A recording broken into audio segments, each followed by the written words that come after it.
Well, Ann Coulter, best-selling author. Have you got her book, In Trump We Trust? That's the book on Donald Trump. In Trump We Trust, big bestseller. Also, you can get her column. Just go to AnnCoulter.com. Sign up there at AnnCoulter.com. You'll be the first to get the column. It comes out tonight. Ann Coulter, how you doing? Great. How are you, Mark Simone? Very good. So what do you think about James Comey? He's going to testify tomorrow. I think it's going to be more of him acting neurotic and weird and confused as he testifies. I don't think I will be watching. I'll be joining most of my fellow Americans, not being a dork Washingtonian obsessed with this Russia-Trump collusion, which is non-existent and they have no evidence for.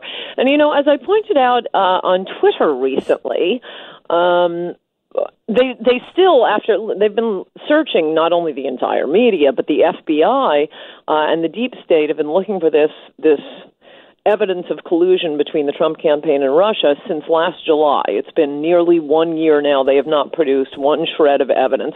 With this rash of terrorist attacks recently, I think we now have more evidence for the proposition that ISIS wanted Hillary to win. Yeah, well, that could be. I mean, they managed to hold off their natural barbaric violence pretty well through the campaign. That's true. Hey, has anybody researched how much Russia tried to hack and tamper and everything in 2008 and 2012? You might find they were doing all the same stuff then, but nobody cared to mention it back then. Well, I know it's hard to keep this straight since it's blindly repeated every 6 minutes on television. There's no evidence that Russia hacked the DNC. True, yeah. None. I saw a senator, a Republican senator, who is it? That doctor from I don't know, someplace out west. Anyway, he was just, openly acknowledging on MSNBC the other day that, well, yes, they hacked the election, and I've been meaning to tweet directly at him since seeing this.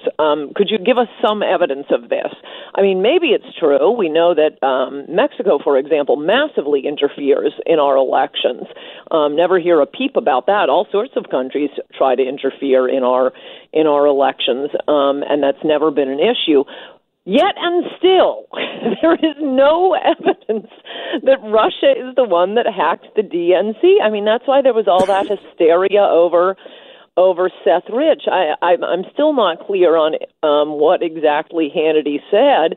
I mean, you probably all know that Fox News had to apologize for, I guess, the lines being drawn too closely on that. But yeah, it's a fact that it was a DNC official who was murdered. It is a fact that Julian Assange, who was the one who published the fruits of the DNC hack, or however those documents were obtained, it was Wikipedia that published those documents. That's what we're talking about here. Do not imagine this was Russia hacking into voting machines or who knows what else. It was the production of the John Podesta emails and various others showing that the DNC had it in for Bernie Sanders. That is what the allegation is.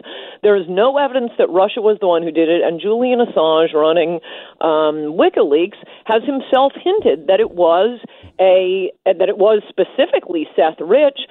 There's a fair amount of evidence that it was a Bernie Sanders supporter within the DNC, ticked off that the DNC was tanking the Democrats' possibilities of beating the Republican that year. Not an implausible thought, since that's exactly what happened. One of Julian Assange's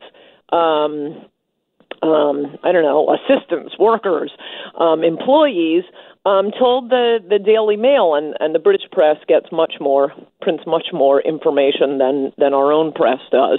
They're too busy obsessing over the Trump-Russia collusion to do any actual investigative reporting. But that guy told, I think it was the Daily Mail, various newspapers, he described the exact park near American University where some employee of the DNC, I don't think he named anyone in particular, but some Bernie Sanders supporting employee of the DNC handed him the emails from the DNC showing that the DNC was trying to tank Bernie Sanders' campaign. Hey, for those who don't know, the U.S. government, the FBI, CIA, nobody in the government has ever examined the DNC server or ever had access to it. Right. There was a private company called CrowdStrike. The DNC got them to check and they concluded it was Russia. But that report has since been discredited as not being thorough, mostly retracted even. Yeah, mostly retracted. So the U.S. government has never checked the DNC server, never examined it. So there couldn't possibly be any evidence in the case since they've never seen the server. So, and another little footnote is that great, hacking investigative firm known as CrowdStrike. It's affiliated with a Ukrainian billionaire who is fanatically anti-Russia. So at least we know we have an objective organization looking at the DNC. But okay, other than shooting down their annoyance, we probably shouldn't be wasting so much time on this non-story. It's just very annoying to have our media go insane and stop reporting news. And this is exactly what Trump was talking about. In addition to CNN setting up the fake peaceful Muslim protest against jihad in England. Okay, this is the kind of fake news that Trump was denouncing. He was not denouncing news. He was not denouncing journalism. Of course, real journalism is crucial and important to a functioning democracy. This is why normal people have complained about how awful our media is for so long. I mean, this is unless the New York Times and Glenn Thrush and the Washington Post, unless they're just proudly taking Leni Riefenstahl as their idol. This is the one we want to be like.